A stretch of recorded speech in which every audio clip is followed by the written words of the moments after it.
நீங்கள் இதுக்கு முன்னாடி ஒரு வீடியோவில் தத்துவார்த்த பரிகாரம்னு ஒன்று போட்டிருந்தீங்க. அதில் முடிவாக சொல்கிறப்ப ரகசிய பரிகாரம் ஒன்று அப்படின்னு சொல்லியிருந்தீங்க. அதை பற்றி வீடியோ போடுவோம். அது என்ன ரகசிய பரிகாரம்?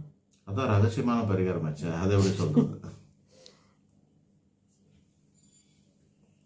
ரகசிய பரிகாரம்னு ஒன்று இருக்குதுங்க.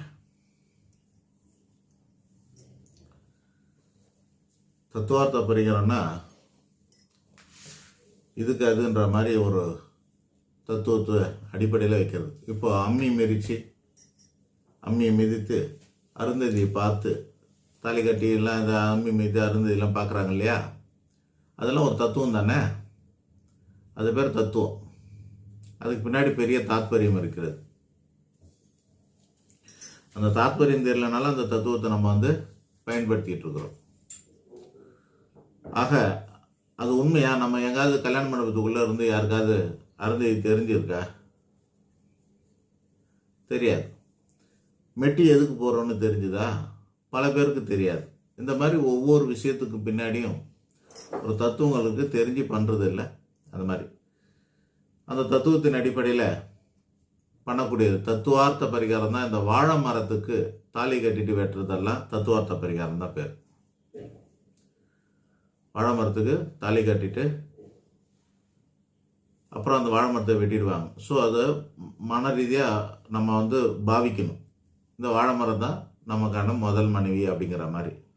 இதை தத்துவத்தை அறியாமல் என்ன பண்ணுறாங்கன்னா, சில பெண்களுக்கு இந்த பரிகாரத்தை செய்கிறாங்க.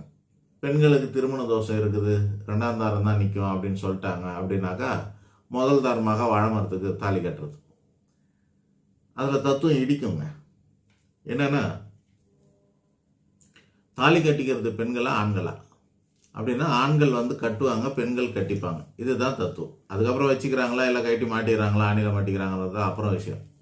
ஆனால் நம்மளுடைய சடங்கு தாத்பரியம் தத்துவம் எல்லாமே ஆண்கள் தாலி கட்டணும், பெண்கள் கட்டிக்கணும் அப்படிங்கிறதுல இருக்கும்போது இதுதான் கலாச்சாரமாக இருக்கிறது. ஸோ அந்த கலாச்சாரத்துக்கு டம்மியாக நம்ம ஒரு ஆணுக்கு திருமண தோஷம்னா வாழை மரத்துக்கு தாலி கட்டிட்டு வெட்டலாம். இப்போ பெண்ணுக்கும் அதே மாதிரி இருக்குன்னு சில கோயிலுங்களில் சில பூசாரிங்க சில ஜோசியருங்க என்ன பண்ணுறாங்கன்னா அதே மாதிரி கட்டுறாங்க. பெண் எங்கேருந்து கட்டுவாங்க?